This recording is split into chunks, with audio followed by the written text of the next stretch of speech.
No. Okay, म्हणजे पहिली वेळच ऐकताय. बर. बर, काय अंदाज लावायचं झालं तर? व्हेज. ठीक आहे. अजून? व्हेजिटेबल्स अजून? बघा, व्हेज आणि नॉनव्हेज ही एक थॉट प्रोसेस आहे. काय बाकी काही नाही आहे. म्हणजे obviously. Okay, nutrition through plants. Okay.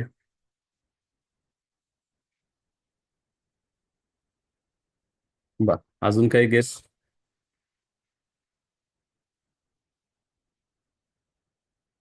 We are talking about green nutrition.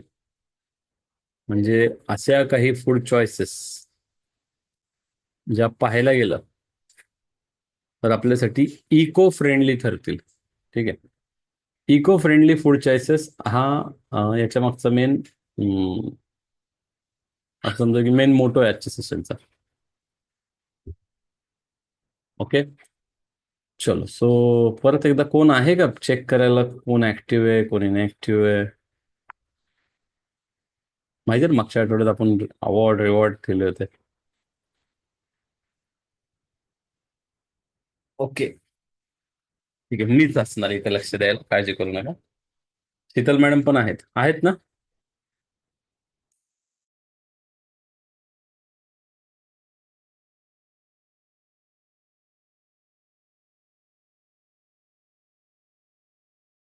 Sheetal madam आहेत. त्यामुळे असं नको व्हायला की मला आधी सांगितलं नव्हतं, मागच्या आठवड्यात माहित नव्हतं ना आधी. ओके, चलो, सो सुरू करूयात. The impact of food on the environment. आजच्या कंडिशनला जर बघायचं झालं ना, तर करंट फूड सिस्टम जी आहे. Just a second, just a second.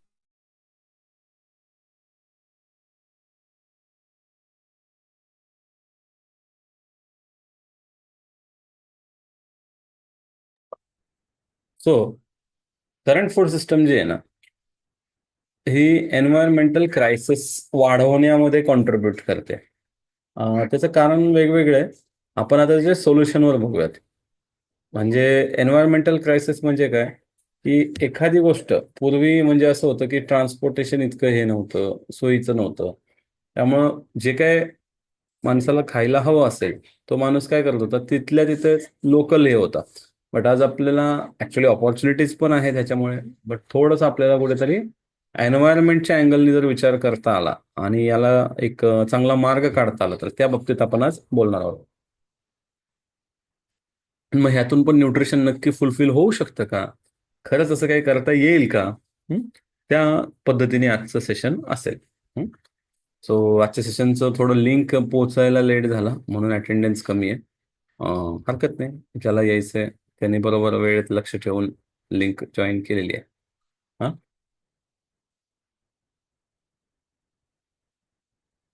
हो हो, चालेल चालेल. तुम्ही व्हिडिओ बंद केला, इन्फॉर्मेशन नाईटला व्हिडिओ बंद असला तरी चालतं, काय प्रॉब्लेम नाही. फक्त तुम्ही चॅट बॉक्समध्ये ऍक्टिव्ह राहा.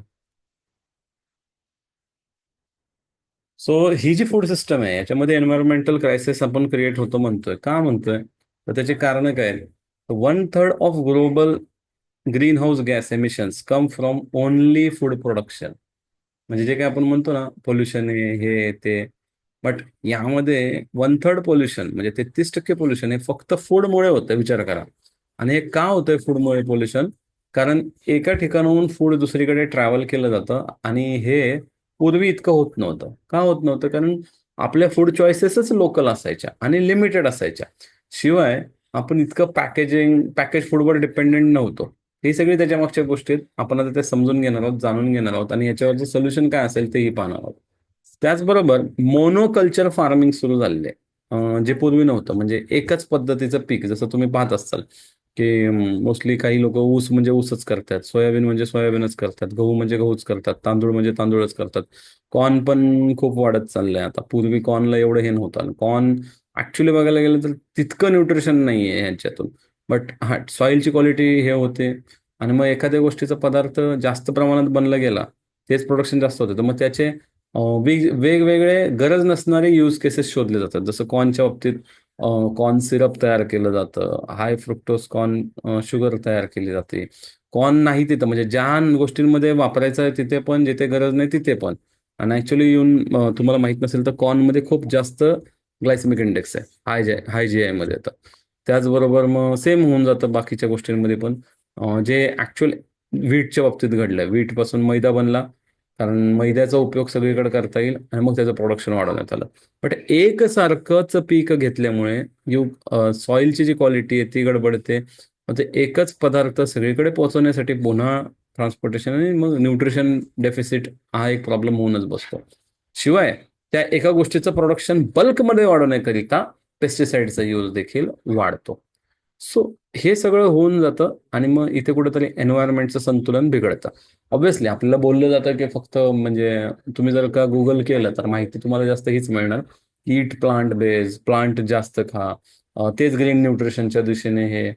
पण हे एकच फक्त सोल्युशन नाही आहे काय, की म्हणजे तुम्ही अॅनिमल फूड खाणं सोडलं तर तिथेही तुम्ही न्यूट्रिशन डेफिसिटमध्ये जाणारच आहात. पण नुसतं तेवढंच सोल्युशन नाही आहे. ॲक्च्युली पाहायला गेलं तर प्रॉब्लेम हा त्याच्याही पेक्षा मोठा आहे. मोठा इन द सेन्स की जर आपण ॲनिमल फूड जरी खायचंय तर ते सुद्धा ग्रास फेड, ते सुद्धा लोकल खाऊ शकतो. त्याच्यामध्ये इंडस्ट्रियल ॲनिमल फार्मिंग जे सुरू झाले तो प्रॉब्लेम आहे. ठीक आहे, तो आजचा आपल्या चर्चेचा विषय नाही आहे. But that is not the solution. दुसरं जे प्रत्येकाच्या हातात आहे, proper nutrition planning, proper meal planning करून you can avoid food wastage. आज तुम्ही जर पहा, तुम्ही किती लोकांनी नोट केलं की तुम्ही म्हणजे मोस्टली भरपूर साऱ्या सोसायटीजमध्ये जेव्हा सकाळी कचरा गोळा केला जातो तर तिथे जर का पाहिलं असेल तर खूप फूड वेस्ट केलं जातं. क्लायमेट डॅमेज तर आहेच. म्हणजे क्लायमेट होऊन डॅमेज म्हणजे it is like equals to climate damage. कारण एक फूड जेव्हा तुमच्या ताटात येतं, कुठलाही पदार्थ, तुम्ही विचार करा काय काय झालेलं आहे त्या बाबतीत. म्हणजे त्याचं ते पेरण्याच्या अगोदरपासूनची जर प्रोसेस बघितली, म्हणजे ते नांगरलं जातं, मग ते पेरलं जातं, मग ते सगळं करून उगवतं, उगवून केल्यानंतर मग त्याला सगळं वेगळं करणं, त्याला टिकवून ठेवणं, मग ते तुमच्यापर्यंत पोहोचवणं, त्याचे बाय प्रोडक्ट असतील तर ते पोहोचवणं. या सगळ्यामध्ये विचार करा वेस्टेजमध्ये किती ठिकाणचं नुकसान होतं. And 30 to 40% of all food is wasted globally. ते वेगवेगळ्या कारणात होतं. तुम्ही नोट केलं असेल आणि त्याचा म्हणजे वास पण खूप हे येतो. Company canteen also lot of wastage. पण प्रत्येक कुटुंबामध्ये, प्रत्येक घरामध्ये पण हे होत आहे. ते पण एक मोठं कारण आहे ज्यामुळे एन्व्हायरमेंटल नुकसान होत आहे. शिवाय health epidemics from unnatural diets. आता काय होतं की जे unnatural diet which is very process, which is very package food dependent, empty calories, म्हणजे यातून न्यूट्रिशन नाही मिळत, अशा फूड चॉईसेसला निवडणं हे म्हणजे लठ्ठपणा वाढवणार आहे, टाईप 2 डायबिटीज वाढवणार आहे, हार्ट डिसीज वाढवणार आहे, कॅन्सर वाढवणार आहे. म्हणजे diet which is making both the planet and people both are sick with this diet. आणि ह्याला आपण एपिडेमिक म्हणू शकतो. कारण हे आता राहिले असंच. म्हणजे डायबिटीज आता काय झालंय की लोकांनी आता मान्य केलं, हा आहे बाबा आम्हाला डायबिटीज, आहे बाबा बीपीच्या गोळ्या चालू. म्हणजे हे आता स्थिरावलंय. विचार करा. आणि याची पण कारण कुठे आहेत? प्रोसेस अँड पॅकेज फूड, जे पुन्हा काय करते, ग्रीन न्यूट्रिशनकडे जात नाहीये. Over dependency on global food chains, like many of them are, की हा ते एक्झॉटिकच पाहिजे, मग ते इथलं फळ नकोय, कुठलं पाहिजे बाहेरचंच, ते किवी पाहिजे, कुठं काय हे फ्रूट पाहिजे, ॲव्होकाडोच पाहिजे, कुठं की म्हणजे वेगवेगळे जे लोकल आहे, जे सीझनल आहे, जे तिथल्या जवळ तुम्हाला मिळू शकतं, सस्टेनेबल आहे, ते टाळून आपण काय करतोय, त्या फूडला ट्रॅव्हल करण्यासाठी आणखीन फूटप्रिंट वाढवतोय, आणखीन पर्यावरणाचं ओझं वाढवतंय. आणि त्या फूड आयटम्सच्या डिमांडमुळे ऍक्च्युली बघायला गेलं तर आपण ग्रीन न्यूट्रिशनच्या विरोधात काम करतोय. What is green nutrition? चुझिंग foods. बरं, हे पटतंय का सगळ्यांना? मी आतापर्यंत जेवढी कारणं एक्सप्लेन केली, डू यू ॲग्री विथ दिस? कारण सेशन एकदम शॉर्ट अँड स्वीट आहे, मी आधीच सांगितलं तुम्हाला. हां, फार मोठं सेशन नाही. Okay. Yes. Vanda ma'am is saying yes, Amit sir is saying yes, Chhaya ma'am saying yes. Good good. So green nutrition काय? ग्रीन न्यूट्रिशन म्हणजे choosing food options which are more nutritious, more sustainable and low environmental impact. अशा food आयटम्सला निवडणे ज्याचा impact कमी आहे. एन्व्हायरमेंटवर impact नाहीये असे फूड आयटम्स निवडले. जसं की पुन्हा तिथे चालू आपण लोकल आणि सीझनल. म्हणजे आता फॉर एक्झाम्पल एखाद्याने ठरवलं, मग आपण आपण आता इथं थोडं डिस्कस करूया फूड आयटम बद्दल, किंवा तुम्ही थोडंसं आता तुमच्या घरात प्रत्येकाने काल रविवार होता, काही ना काही शॉपिंग केलं असेल, तर काय काय आणलं सांगा बरं. हं? थोडं थोडं एकेकाने जे कुठलं धान्य आलं असेल, ज्या ज्या गोष्टी आल्या असेल, थोडं सांगा बरं. चॅट बॉक्समध्ये टाईप करा तुम्ही. फ्रूट नका सांगू, फ्रूटमध्ये खूप मोठं असतं. कोणतं फ्रूट आणलं ते सांगा. आपण असं एक एक एक एक पॉइंटरवर बोलूयात. फ्रूट आणले असतील, नट्स आणले असतील, काय काय केलं आपण, कुठलं ग्रेन आणलं असेल. कलिंगड आणलं, ओके. सो कलिंगड काय सीझनल आहे का नाही? मग आपण जर सीझनल खाल्लं तर काय होणार आहे? आपलं ग्रीन न्यूट्रिशन जपलं जाणार आहे. चीज आणलं, ओके. चीज कुठलं? डेअरी प्रोडक्ट आहे. ठीक आहे. So which is good. पालक आहे, कलिंगड आहे, ऑरेंज आणि चिक्कू आणले, ठीक आहे, सीझनल आणलं. मँगोज फ्रॉम ओन फार्म, स्वतःच्या शेतातून आणले. हा, ठीक आहे. Very good. बघा आता मी तुम्हाला अशा पद्धतीने विचारतो, लक्ष ठेवा तुम्ही. चना आणला, पालक आणली, ओके. पुदिना आणला, ओके. सॅलड पालक, ओके. सॅलडसाठी काय आणलं? वॉटरमेलन, मस्कमेलन, चिक्कू, मँगोज, ओके. मोस्टली फ्रूट सांगताय तुम्ही. मिल्क पॅकेट्स, आता बघा मिल्क पॅकेट्स आणले. आपण जर का, आता हे शहरातल्यांना जास्त शक्य नाही, पण ज्यांना ज्यांना शक्य आहे त्यांनी जर का आपल्या इथे जवळ जे दूध येतं तेच जर आणलं तर ते अजून जास्त काय झालं. तुम्ही काय केले? फुटप्रिंट कमी केले, त्याचा ट्रॅव्हल टाइम कमी केला. जसं आता एक छोटंसं एक्झाम्पल देतो, बदाम आणि काजू. मला सांगा, बदाम कुठे येतात? बदाम कुठे येतात? येस, कॅशू नट, अक्रोड, व्हेरी गुड. बदाम कुठे येतात? बदाम आपल्या देशात येतात का? शक्यतो तुम्ही पाहाल तर बदाम थंड ठिकाणी येतात. बरोबर आहे, काश्मीरला माहित नाही बाबा, काश्मीरला येतात का? But Arab countries, okay. Dubai, okay. I don't know about it, but I know की कॅलिफोर्नियाचे बदाम खूप फेमस आहे. सो बदाम काय होणार आहे, बऱ्याचसा लांबून खूप साऱ्या फ्लाईट घेऊन तुमच्यापर्यंत पोहोचणार आहे. बट तोच जर तुम्ही काजू पाहिला, कुठून येणार आहे? अगदी जवळून येणार आहे का नाही? आणि आपल्याला काय शिकवलंय? काजू म्हणजे खूप जास्त फॅट, बरोबर. आणि बदाम म्हणजे कमी फॅट, असंच शिकवलंय. मी तुम्हाला थोडं न्यूट्रिशन दाखवतो दोन्ही मधलं. आता हे हे ऐकल्यानंतर कदाचित तुमच्या पायाखालची जमीन सरकेल, काजू बदामचं हे सत्य ऐकल्यानंतर. पण आता काय, माझं कामच आहे ना तुम्हाला छोटे छोटे धक्के देत खरी बातमी पोहोचवणं. So we will check almond versus cashew nutrition facts. So ये आ गया हमारे पास. अब यहाँ पे आप देख सकते हैं. ठीक आहे, यांनी तर जरा थोडं चांगल्या शब्दात मांडले. But if you will check calories, कॅशियोच्या कॅलरीज कमी आहे आणि आल्मंड्सच्या जास्त आहे. आता इथे एवढं डिस्क्राईब नाही केलेलं, बट माझ्याकडे एक डिस्क्रिप्शन आहे, जे मी तुम्हाला स्लाइड दाखवू शकतो.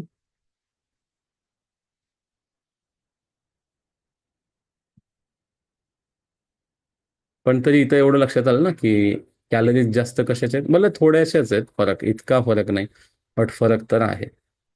आणि जे आपल्या डोक्यात भरलेले आहे ते तर आपण ऍटलिस्ट क्लिअर करणं गरजेचं आहे. आपल्या डोक्यात काय भरलेलं आहे? मी काय असं म्हणत नाही की बदाम खाऊ नका, पण मी म्हणतो काजूला का घाबरते तुम्ही? बघा, total fat of cashew is 59, sorry 47, and almonds is 59.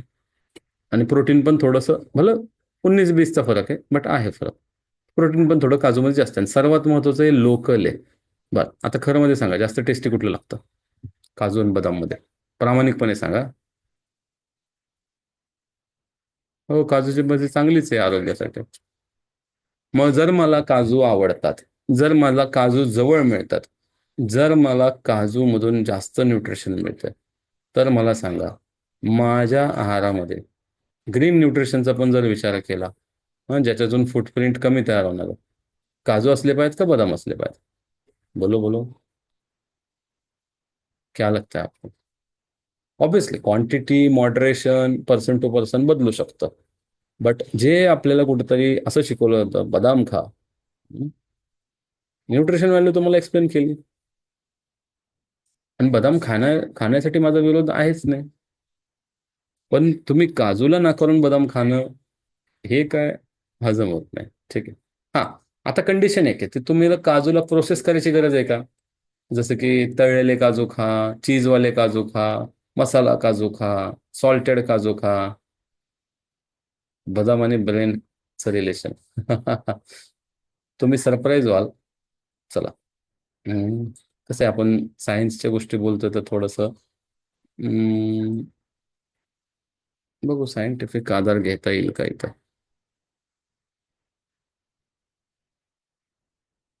आपण आता कसं आहे, चॅट जीपीटीला विचार. गुगलपेक्षा थोडं चॅट जीपीटी ऍडव्हान्स आहे ना. डज फॅट, किंवा आपण असं विचारू, is it true that brain produces fat for himself, he is not depend on your dietary fat. देखो आप, पार्शली ट्रू.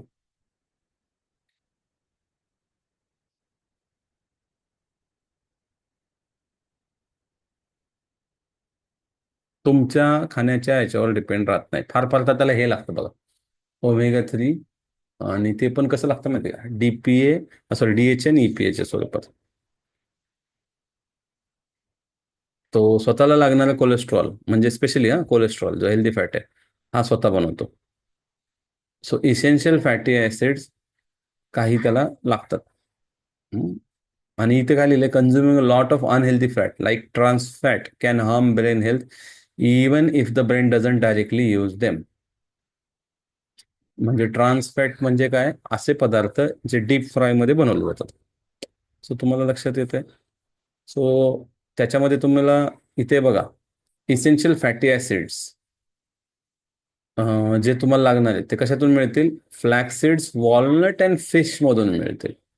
कुठेही बदामचा दूर दूरपर्यंत संबंध नाही. It's only good marketing strategy done by them. उलट काजू मध्ये एक अशी गोष्ट आहे जी तुम्हाला खूप फायदा करते मूडसाठी, आणि ती आहे सेरोटोनिन, जे मी ऑलरेडी तुम्हाला मागे सेशनमध्ये शिकवलेलं आहे. मी काय बदामाच्या विरोधात नाही हा. पण मी म्हणेल की तुम्हाला काजू सोडून बदाम खायची गरज नाही.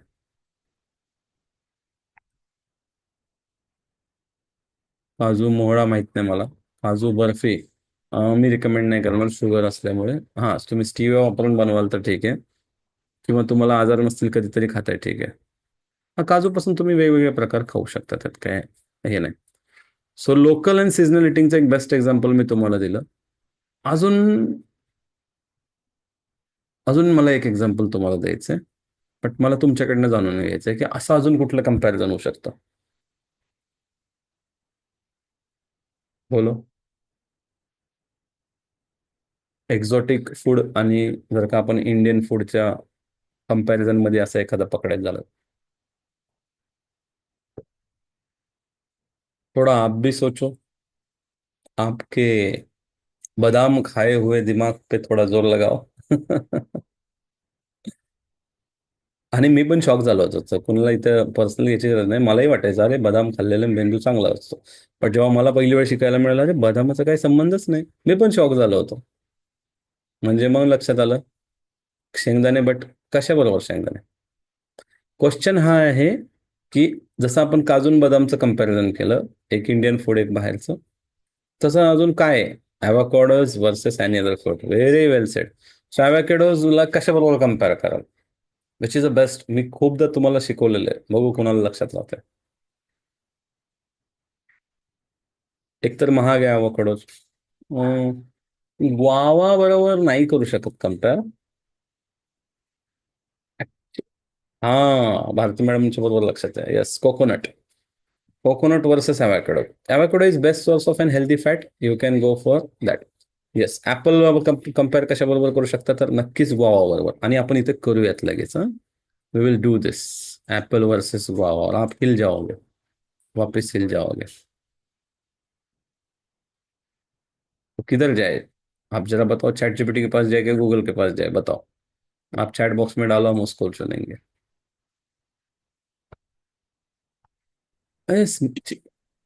Cauliflower versus broccoli.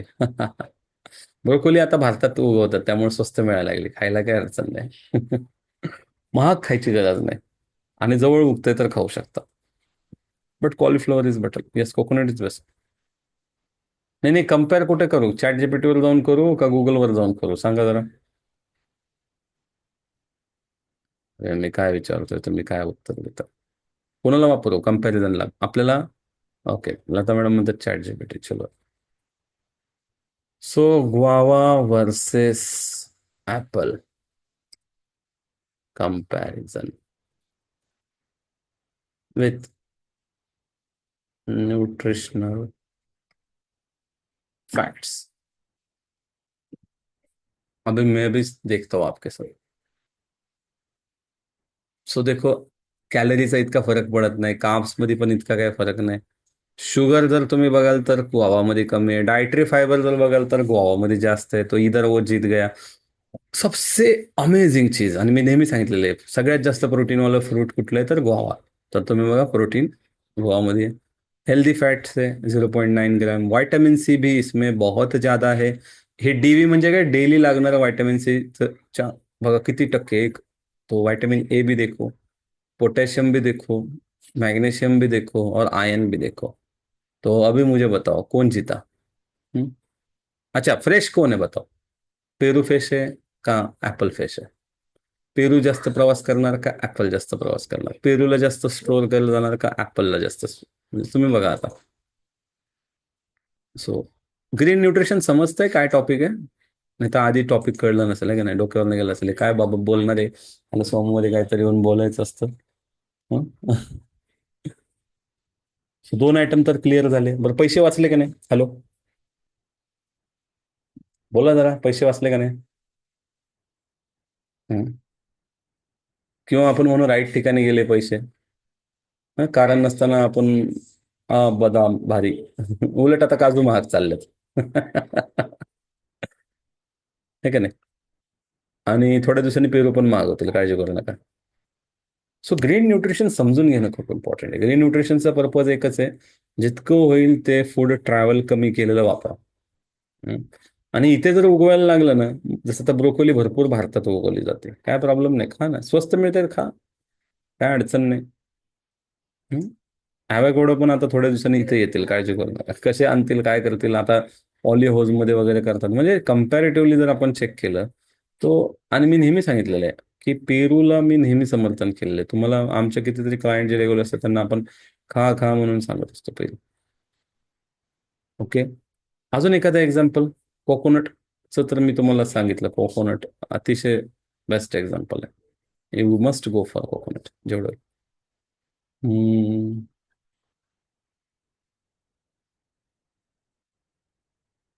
Kiwi kiwi. अबे कीवी को किसके साथ कंपेयर करेंगे? Let's compare kiwi with oranges.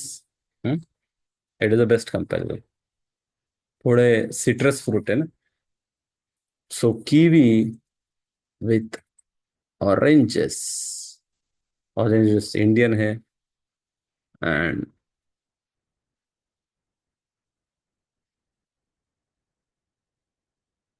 Let's see what happens. आता मलाही माहित नाही रिझल्ट काय ना, कारण एवढं मायक्रो आम्ही नाही स्टडी केलेलं.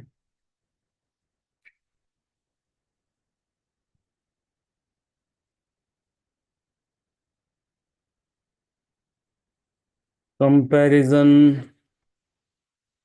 With nutrition facts in detail.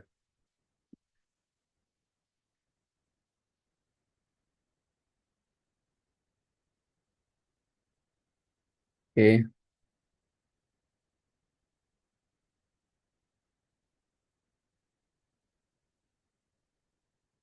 So हम कैलोरी के साथ जाएंगे तो इसमें कैलोरी ज़्यादा है, कार्ब्स, कार्ब्स सिमिलर, इतकं काही फरक नाही. शुगर, शुगर थोडी ऑरेंजेसमध्ये जास्त आहे. डायटरी फायबर पण ऑरेंजेसमध्ये जास्त आहे.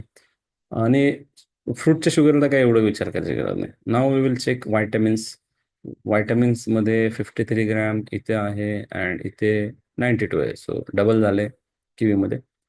बट पुढे व्हायटमिन ए 225, इथे तर व्हायटमिन एचा काही संबंध नाही. Then folate, potassium, calcium. ठीक आहे, ह्याच्यामध्ये पोटॅशियम जास्त आहे किवीमध्ये. तो किवी थोडा जिंकतोय इथं, हरकत नाही. मॅग्नेशियम पण जास्त आहे. मग आता किवीचं मे बी कम्पॅरिझन आपलं ऑरेंजेस बरोबर कदाचित चुकलेलं आहे, असं पण होऊ शकतं. बनाना नेहमी तुम्ही वेलची केळी वापरा, मी नेहमी रिकमेंड करतो. Yes, papaya. पपया तर बेस्टच आहे. So let have check with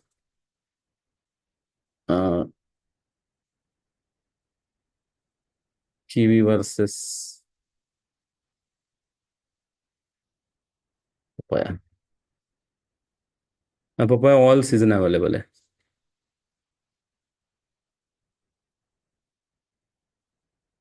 so किवीचं तर सेम येणार आहे. बट इतका विशेष असा म्हणजे खूप इम्पॅक्ट येईल असा जर का कुठला कंटेंट आहे तर तो पोटॅशियम आणि मॅग्नेशियम आहे.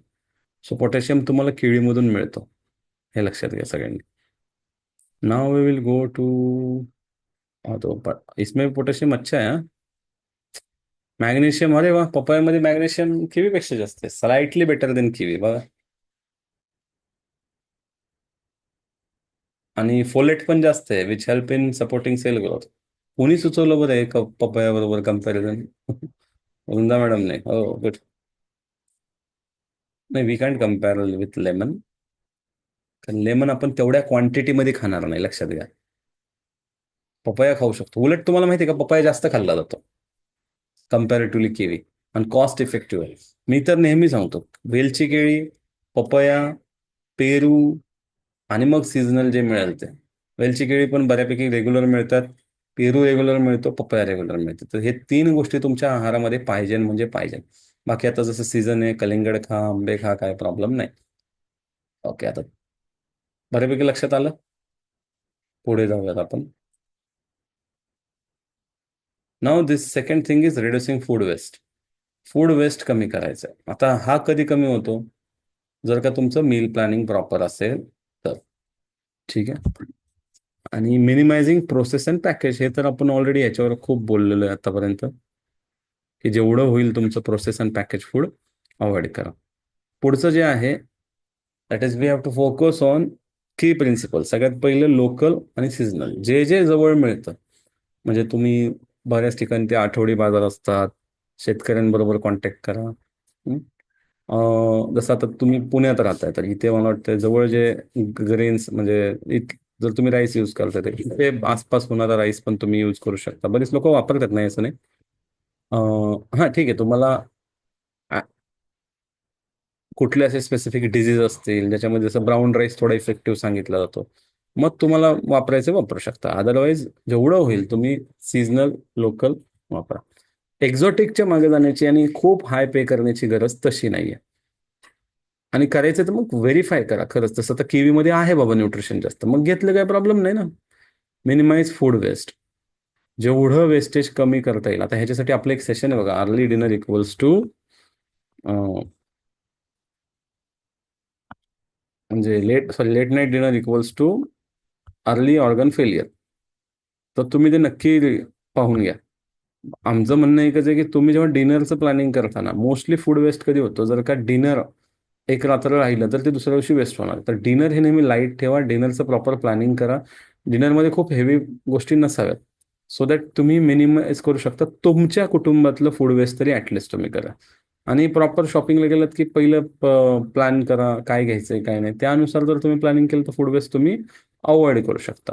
अल्ट्रा प्रोसेस फूड जे आज आपल्याला इझिली मिळते, म्हणजे जसं तुम्ही पाहताय काही लोक ते प्रोसेस करून ठेवलेले असे ते फ्रेंच फ्राईज आणि पराठाज आणि ते अशा गोष्टी म्हणजे खूप प्रोसेस करून ठेवलेल्या असतात जास्त टिकवण्यासाठी. त्या घरी आणतात आणि मग बनवून खातात. खूप सारे सॉसेस वगैरे ह्या सगळ्या गोष्टी. सो हे सगळे ग्रीन न्यूट्रिशनच्या अगेन्स्ट आहे. त्याचबरोबर माइंडफुल इटिंग हॅबिट्स पाहिजे. It what your body needs. तुम्हाला ते खायचं ज्याची तुमच्या शरीराला गरज आहे.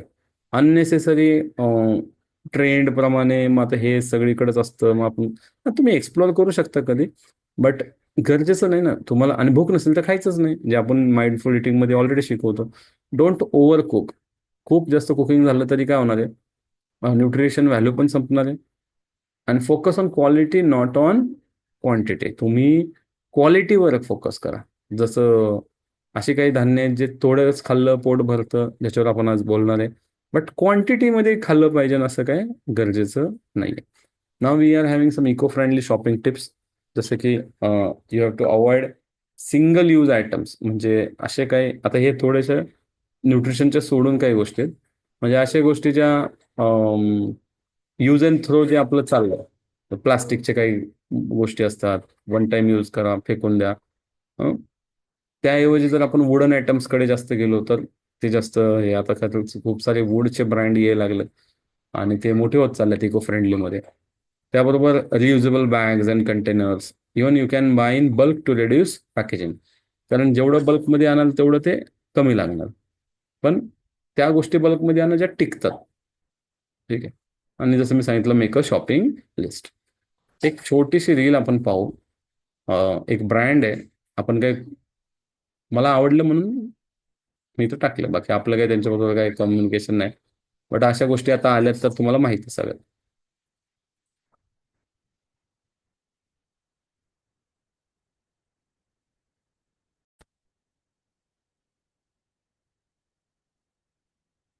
I hate supermarkets. Everything there is covered in plastic. Most personal and home care products are mostly liquid, means tons of plastic waste. Nearly 40% of plastic waste comes from consumer product packaging like hand wash bottles, dishwash bottles, detergent bottles. Switching to waterless, dry, concentrated products makes a huge difference because it has minimal plastic free packaging and a smaller carbon footprint. All you have to do is reuse an old bottle, add water, put the powder, and your liquid is ready. When I ordered from Arani Eco, a sustainable brand, they not only send all their products in eco-friendly packaging, but they also offer a go naked option, which means reusing an old newspaper to pack and send your products. Imagine the amount of plastic we can avoid. Plus, there are plenty of affordable options available, some even cheaper than the regular ones. No reason left not to make this. I hate supermarkets. तुम्हाला लक्षात आलं का की हे स्वस्त आहे, तुम्ही जे रेग्युलर डिशवॉश किंवा इतर काही गोष्टी वापरताय ह्यापेक्षा. सो पटतंय का तुम्हाला सगळ्यांना? तसं माझा काही संबंध नाही ह्याच्याशी. जस्ट एक, आपण आज थोडं थीमच आपल्या सेशनची आजची ग्रीन एन्व्हायरमेंटवर होती, तर मग आपण एक हा पॉइंट ऍड केला. Okay, thank you. आणि अशा गोष्टी वाढणार आहेत भविष्यात, कारण ते वाढवावंच लागणार. त्याचबरोबर embrace millets and ancient grains. अशी धान्य जे आपण पूर्वी खात होतो काय, आणि जे आपल्या आसपास उगवतात, ह्याला खरं सांगायला गेलं तर कुठलंही रासायनिक खत लागत नाही, कुठलंही केमिकल लागत नाही. का? मी तुम्हाला एक काम करतो, सिम्पल आहे ना, मी तुम्हाला ह्याचं एक डॉक्युमेंट बनवलंय, मी तुम्हाला दाखवतो. सो न्यूट्रिशन सप्लाय कम्पेअर करू राईस व्हीट सोबत. फायबर खूप हाय, ज्यामुळे आपल्याला ब्लड शुगरमध्ये, ब्लड प्रेशरमध्ये फास्ट रिझल्ट येतात ते मिलेट्सचे. आज आपण कितीतरी क्लायंटमध्ये रिझल्ट पाहतोय. इव्हन आता आपल्याकडे हिलिंग ह्युमनमध्ये सगळे मिलेट्स अवेलेबल झालेत, तर तुम्ही कॉन्टॅक्ट करू शकता शीतल मॅडमला, प्रकाश मोरे यांना. ते तुम्हाला तुमच्या घरपोच मिलेट्स पाठवण्याची व्यवस्था करतील, किंवा जे पुण्यात आहेत ते येऊन कॉन्टॅक्ट करा. आणि ज्यांना इंटरेस्ट आहे आमच्यासोबत मिलेट्समध्ये काम करण्यासाठी, त्या सर्वांसाठी कमिंग संडे 11 मेला लिमिटेड सीट आहेत. नंतर आपण प्रत्येकाकडनं रजिस्ट्रेशन अमाऊंट घेणार आहे. सो आत्ता मात्र आपण फक्त 10 लोकांना सिलेक्ट करतोय, जे आपल्याबरोबर मिलेट्समध्ये कोलॅबोरेट करतील. त्यातले पण काही सीट्स गेलेले आहेत, तर ते संडेला आपलं मिलेट्स पार्टी आहे. म्हणजे तुम्ही या, मिलेट्स टेस्ट करा. आम्ही मिलेट्सला धरून काय एवढे सिरियस आहोत ते समजून घ्या. सगळ्यात महत्त्वाचं, आपल्याला इतके छान रिझल्ट आलेत, आपण डायबिटीज, ब्लड प्रेशरच्या गोळ्या बंद करू शकलो, इन्शुलिन बंद करू शकलो. अशा खूप साऱ्या गोष्टी केल्यात आणि मग आपण आता त्याच्या मागे लागलोय. आणि त्याचं कारण आहे न्यूट्रिशन. बघा तुम्ही, it is having a protein which is a good plant based protein. ठीक आहे. राईस मध्ये मॉडरेट असतं, असं नाही की राईस मध्ये नसतं. Minerals where are rich in iron, calcium and magnesium. हे कम्पॅरेटिव्हली खूप लो असतात. Glycemic index very low which help diabetics, आणि इथे हाय असतो जो ब्लड शुगर स्पाइक करतो. Excellent for weight loss, diabetes आणि even excellent in gut health, पोटाच्या तक्रारींमध्ये पण खूप छान. पाण्याच्या बाबतीत जर विचार केला तर ह्याला 70 ते 80% पाणी कमी लागतं राईसच्या तुलनेने. ज्या ठिकाणी सुख आहे, म्हणजे पाणी कमी असतं, त्या ठिकाणी शेतकरी याचं पीक घेऊ शकतो. डिमांड वाढल्याशिवाय म्हणजे डिमांड आणि सप्लायचा खेळ आहे. तुम्ही जर डिमांड नाही केलं तर शेतकरी सप्लाय वाढवणार नाही, शेतकरी ह्याचं पीक घेणार नाही. आणि का शेतकऱ्यांनी हे घेणं गरजेचं आहे? कारण की याला कुठलंही केमिकल लागत नाही, पेस्टिसाइड लागत नाही, फर्टिलायझर लागत नाही, पाणी कमी लागतं. मग आपण जर हे खायला सुरुवात केली, याची डिमांड वाढली, जे की आपण खात होतो पूर्वी, मधल्या काळात विसरलोय, पुन्हा सुरू करणं गरजेचं आहे, तर मग शेतकऱ्यांचाही फायदा होईल. No need for flooded fields like paddy, म्हणजे जे राईससाठी लागतं तसं. क्लायमेट रेझिलियन्स म्हणजे ह्याला इतकी लवचिकता आहे की dry, arid, poor soil without chemicals, म्हणजे हे इतके जिद्दी आहेत ना, हे उगतातच. सो स्मार्ट ॲग्रिकल्चर आणि यासाठी पण खूप फायद्याचं आहे. छोट्या शेतकऱ्यांना यामुळे मदत होती, कारण ह्याला मार्केटमध्ये आता रेट खूप चांगला मिळतो. Easy to grow with heavy investment in pesticide fertiliser, म्हणजे विदाउट हेवी इन्व्हेस्टमेंट पेस्टिसाइड फर्टिलायझरची करता करू शकतो. ॲग्रो डायव्हर्सिटी जे आपण म्हणतो की एकसारखं पीक घेतात, त्याला खूप चांगला पर्याय आहे, कारण जवळपास 8-9 प्रकारचे मिलेट्स आहेत. Very sustainable and local. ज्याच्यामध्ये जर तुम्ही बघायला गेलं तर काही मिलेट्सला आपण ओळखतो, जसं की बाजरा आहे, रागी आहे, ज्वार आहे. But these are only positive millets. Neutral millets वेगळे असतात. किती लोकांना मी मिलेट्स बद्दल डिटेल इन्फॉर्मेशन नाईट केलेली आवडेल? Type M, M for millets, म्हणजे मी तुम्हाला डिटेलमध्ये शिकवेल मिलेट्स बद्दल. रुपाली मॅम, वृंदा मॅम, माझा एक पॉडकास्ट झालाय डिटेल मिलेट्स बद्दल. वंदना मॅम पण इन्फॉर्मेशन नाईट मध्ये अजून तुम्हाला data research, Jyoti Bhosale, Vandana Salunkhe, Ketaki ma'am, okay, wow, almost सगळ्यांना आवडेल. वाव. ठीक आहे, मग नेक्स्ट वीक मध्ये आपण डिटेलमध्ये बोलूयात. पण मला एक तुमच्याकडनं कमिटमेंट पाहिजे. तुम्ही प्रत्येक जण एकटे नाही येणार, तुमच्याबरोबर किती लोकांना आणणार ते सांगा. तुम्ही चॅट बॉक्समध्ये टाका, एकटे नाही यायचं, मजा येणार नाही ना. ओके. वर्षा मॅडम म्हणतात मी 2 लोकांना तरी घेऊन येईल, आणि तुमचं कॉलिंग जबाबदारी तुमची. अमित सर एक सांगतात. ओके. आणि मी तुम्हाला सांगतो, मिलेट्स जर का तुम्ही फक्त मी सांगतो म्हणून आठवड्यात, आणि ते मी तुम्हाला सेशनमध्येच एक्सप्लेन करेन, विथ रिझल्ट एक्सप्लेन करेन. अँड सगळ्यात महत्वाचं, it needs a very less transportation. जर आपल्या इथे जास्त ह्याचं हे व्हायला लागलं तर, so lower carbon footprint. So conclusion काय?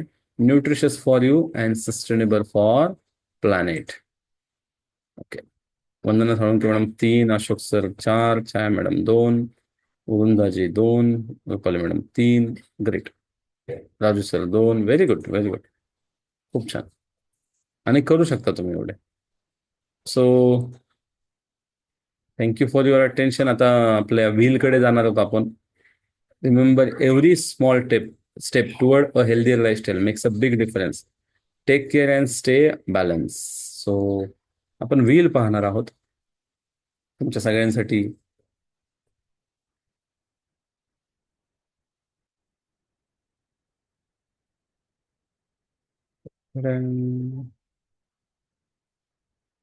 एकच मिनिट.